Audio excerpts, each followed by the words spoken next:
Mic check 1 2. It's the Y2K collector, and winter's pretty much almost over.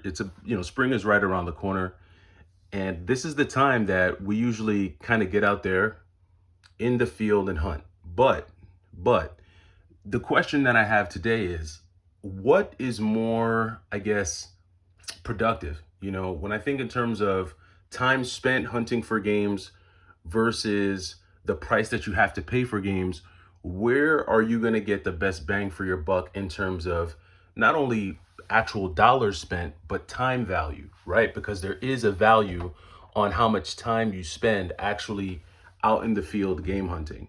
Now, we know that some of the cheapest places that you can go for video games are going to be garage sales. That's usually going to be number one. And then if you can find games at, thrift stores, flea markets, those are probably going to be your next best bet. Even though I would say that probably flea markets might be a little bit better than thrift stores, because most thrift stores, when you think about places like Goodwill or just even kind of more of your local mom and pop thrift stores, most thrift stores have actually gotten hip to the price of retro games today. And the people that do their intake are typically looking up the prices of the games that they get in online, so that they can price them pretty much according to what they're seeing online.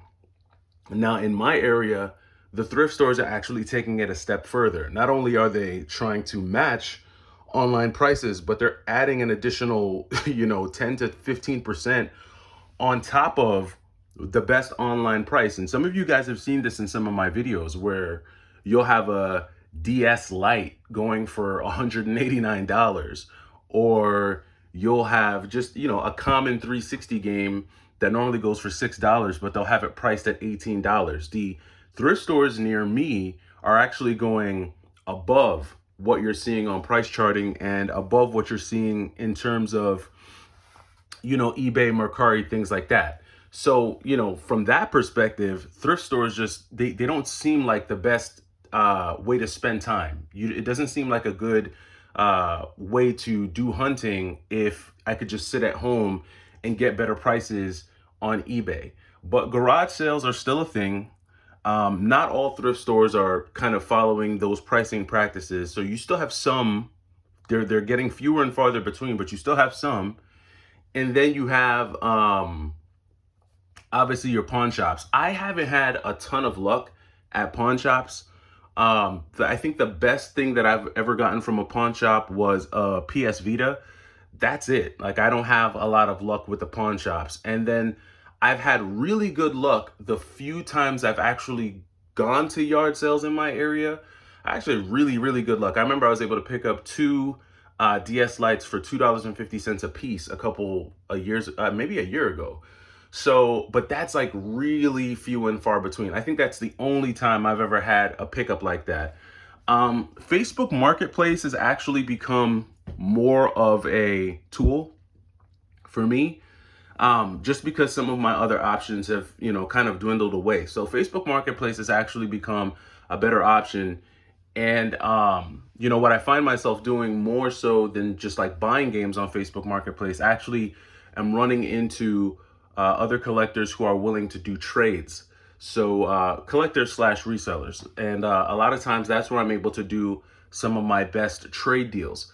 So you have those options, of course. And then there's always GameStop. Now, they have been closing a lot of GameStops. I'm sure not just in my area, but all over the country. So this spring and summer, you're probably going to wind up having to drive farther than normal to get to a GameStop that's going to have games that you want.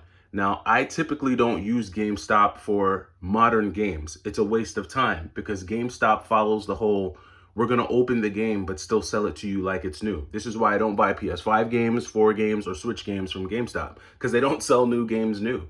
You might have a store that they might have a sealed game and they'll sell it to you, but a lot of times you're getting open box games at sealed prices. So I just go to Best Buy, Amazon, Target, Walmart. If it's a like a common AAA type of game, most of the modern games that I buy are like indie titles anyway. that you have to get directly from the publisher or from whoever's putting it out physically. So I typically don't buy a lot of new games at GameStop. So it's really just retro for me. If I'm going into a GameStop, I'm usually looking for the 7th gen.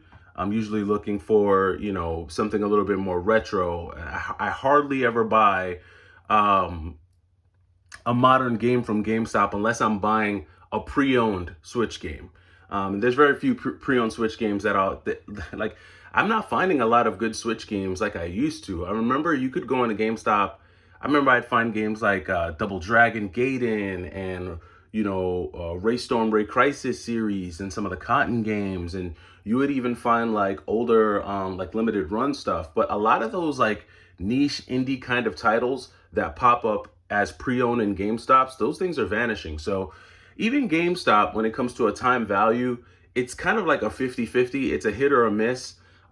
If you're familiar with the GameStops in your area and you know that there's a GameStop that typically carries some heat, they usually have like good items, then you can probably bank on that and, get a better time value by going to that GameStop. But it's really kind of hit or miss for me with GameStop.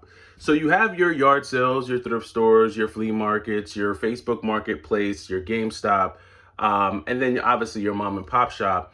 And then you have just like staying in the house, right? You have the option to stay home and just put in bids on eBay or Mercari, or worst case scenario, do the buy now thing.